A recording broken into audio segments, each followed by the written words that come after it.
Bienvenidos. Comenzamos a interiorizarnos en el libro de Jeremías, pero quiero hacer un análisis primero respecto a la difícil forma de pensar de los seres humanos con respecto a lo espiritual. Pensando en el pueblo judío, la casa de Judá en Jerusalén, quiero que entendamos que ellos presenciaron la destrucción de Samaria y cómo Siria se llevó cautivo a las 10 tribus y se derramó mucha sangre y se destruyó mucho el patrimonio de Israel en general, aún teniendo claras las razones por las que se perdió la casa de Israel. No recapacita. Y aquí es donde Jehová o nuestro Dios hace un análisis importante. Dice él: se rebelan contra mí, que soy el creador, mas es admirable la lealtad que tienen respecto a sus ídolos, como que si hubiese una falla cerebral en el respecto. Dejan de lado al creador para adorar creaciones. Quizás instintivamente se provoca un fenómeno de independencia espiritual. Quizás indirectamente están reconociendo que existe un creador, pero existe una rebelión interna. Porque vemos que grandes naciones, Egipto, terminó su imperio con su idolatría hasta el final. Babilonia terminó con su idolatría hasta el final. Y estoy hablando de idolatría institucional, de imperio, o sea, ni siquiera era algo oculto en un rincón, era algo público. Grecia, con su panteón de dioses, mantuvo su idolatría hasta el final. Roma, con sus dioses, también mantuvo su idolatría hasta el final. Incluso más aún, impregnó a la iglesia católica romana de aquellos dioses innumerables, a los cuales solamente se les cambió nombre. Y muy inteligentemente se cambiaron de bando, digamos, porque era lo más apropiado. Pero más allá de eso, voy al hecho de tener esa lealtad y esa fidelidad casi irracional. Porque es irracional ponerse delante de una imagen de piedra, de fierro, de madera, de yeso, de lo que fuere, que lógicamente tu cerebro indica que lo hizo alguien, lo fabricó alguien ocupó sus manos para tallarlo, para fabricarlo, para hacerlo, para pintarlo, para establecerlo, para ponerlo donde está. Que esa imagen de un elemento terrestre no escucha, no ve, no habla, pero aún así tienen una devoción pero impresionante. Y a eso se refiere Dios. ¿Cómo es posible de que con todo lo que mostró Dios a su pueblo, el cruce del Mar Rojo, las grandes evidencias de la columna de fuego y de humo que daba calor en la noche y les temperaba en el día, les refrescaba, aquel Dios que los alimentó en el desierto, aquel Dios que hizo caer las murallas de Jericó, aquel Dios que detuvo el sol en Gilgal?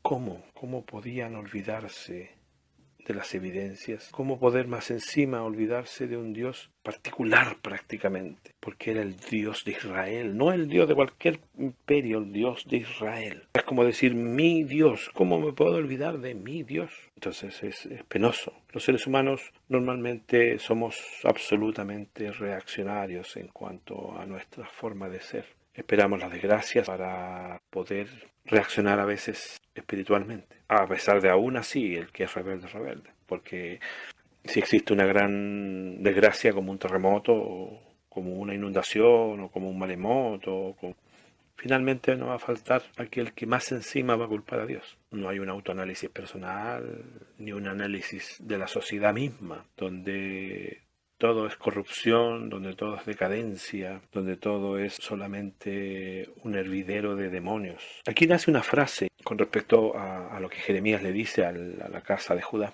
Dice: porque ya llega un momento determinado donde las cosas empiezan a tensar de tal manera que ya Dios no existe la oportunidad de poder cambiar ya tanto error, tanta rebeldía, tanta miseria, tanta dureza de corazón, que ya aparece un texto que lo ocupan mucho los pastores, que es: aunque te laves con lejía, tu pecado permanecerá.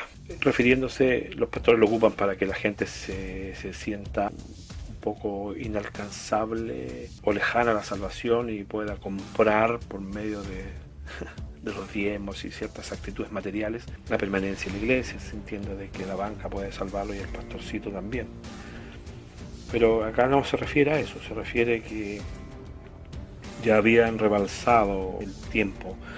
No olvidemos que son muchos años los que Dios soportó a esta casa.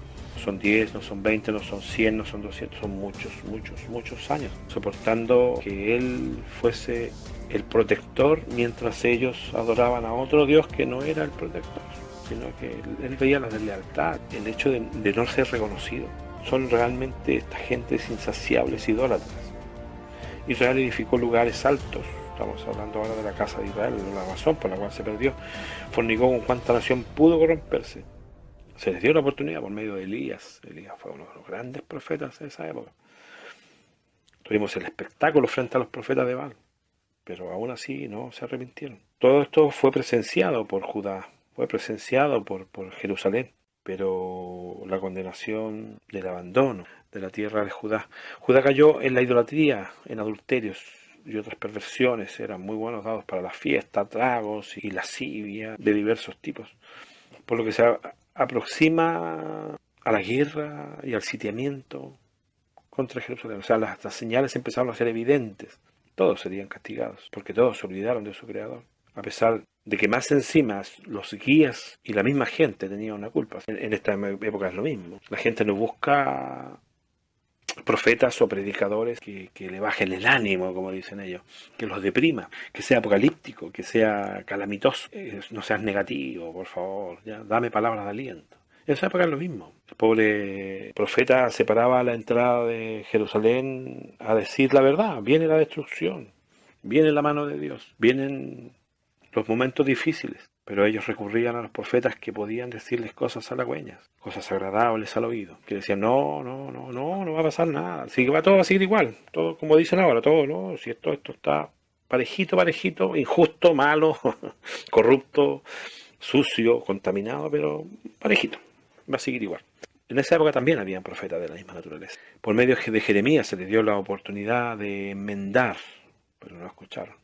Y rechazaron el mensaje que fue dado por este sufrido profeta. Ahora, sus ídolos eran muchísimos.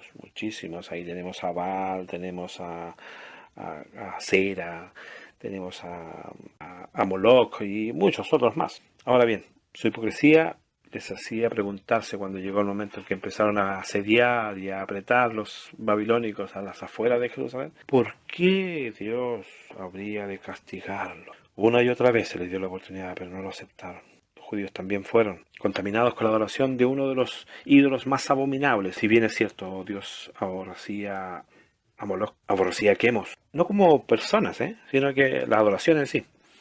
Pero había una en especial que había sido transversal a la historia de Israel, la reina de los cielos, aquella imagen que portaba un bebé en sus brazos, aquella imagen femenina que portaba una corona en su cabeza y su bebé también, la reina de los cielos, esa virgen adorada a través de los tiempos hasta el día de hoy, esa reina que llamó devotos por tantos años a través del tiempo en Israel. Es tal la deslealtad de ese pueblo que cayeron los muros, derramaron sangre a los babilónicos, se llevaron cautivo a gran parte de ese pueblo. Y el remanente que quedó, las mujeres, al analizar, en vez de decir hemos pecado contra Dios, dijeron quizás no agradamos lo suficiente a la reina de los cielos. Quizá no cumplimos lo suficiente con ella. ¡Qué terrible! En fin, la destrucción de Jerusalén es un acto divino, un castigo merecido. Cuando nosotros nos alejamos en la historia y vemos el complemento, como dice, los árboles no me dejan ver el bosque, y una vez que estamos afuera del bosque vemos todo, nos damos cuenta de que, viéndolo así, Judá se merecía el castigo. Pero estamos en una época donde las actitudes de las personas son casi las mismas. Son de rebelión, de corrupción, de decadencia. Si nos alejáramos un poco para ver el espectáculo, y después de ver todo ese espectáculo de corrupción y de inmundicia que existe en este mundo social que nos rodea, está de más analizarlo. Lo hemos hecho en otros temas. Cómo funciona la política, cómo funciona la justicia, cómo funcionan los empresarios, cómo funcionan las religiones de este mundo. Yo no sé si hay algo salvable de todo ese grupo humano de personas que todos lo ven ya como muy natural. Y ese es el problema. Que cuando ocurre una desgracia sobre un país que pudiese ser, entre comillas, un preludio o un anuncio de cosas peores que pudieran venir por las conductas de los que viven en ese país, nadie se da por aludido. Por el contrario, nos falta el que dice, ¿cómo Dios pudo castigarnos? Cuando a veces en esa ocasión es una sede de idolatría. Existen muchos lugares en el mundo que son sedes de la idolatría, que tienen una fiesta incluso un par de días en el año, donde se desatan todos estos demonios bailándole a la reina de los cielos. Y después decimos, oh, pero ¿por qué pasó esto? Es increíble que se vuelven a repetir las historias. En el caso de Jerusalén era tan inminente el castigo sobre el pueblo judío que a Jeremías se le recomendó no casarse, por los lazos que iba a contraer y los hijos que podrían venir a sufrir. Hoy en día deberíamos aplicar la misma mentalidad, porque es obvio que queda poco. Y a los que se sienten hijos de Dios les recomiendo. Por eso hay un texto que dice Pablo, que llega un momento que el que tenga mujer haga como que no la tiene. Se refiere a eso, o sea, al fenómeno de que ya dejemos de tener hijos. Porque es traer hijos al apocalipsis, que pueden ser incluso una forma de coerción. Ahora, el apocalipsis se avecina y eso es lógico. Y sucede lo mismo que en Israel. Piensen ustedes que en Jerusalén, meses antes o días antes de que Nabucodonosor echara abajo las murallas, había gente que estaba contando billetes, comprando propiedades, siendo trabajólico, siendo afanado. Otros quizás estaban con depresión por no alcanzar las metas impuestas por ellos mismos. Otros estaban casándose, otros estaban disfrutando de la vida, amando, bebiendo, comiendo, no sé, etcétera, etcétera. Pero eso quiero que dejarlo claro. El afán ni la ansiedad no llevan a nada. No sabemos cuántos hoy en día no se dan cuenta de que es exactamente igual que el juego del City Pool o Metrópoli que le llaman, donde tú juegas y intercambias billetes y compras la estación de trenes y compras en la empresa del agua, en la empresa del gas y sigues jugando y jugando y jugando hasta que llega un momento que el juego se acaba. Cuando se acaba, todas las cosas quedan en la caja y se guardan. No te puedes llevar nada. No está la regla del juego, llevárselas. Bueno, este mundo tampoco. Puedes jugar y comprar todo lo que quieras, pero llegado el momento determinado que el juego se acabe, no solamente las empresas van a la caja, sino que tú también vas a la caja de madera. Por eso es bueno razonar, entender qué es agradable para Dios, entender cuáles son los motivos de un castigo divino, cuáles son los motivos de la intervención de Dios en el mundo. Muy a pesar de él, Dios interviene, como lo hizo en Jerusalén, destruyendo a ese pueblo, porque nosotros somos hijos del rigor, de todos esos inconscientes, de todas esas mujeres que dijeron, no, a lo mejor no servimos bien a nuestra Virgen.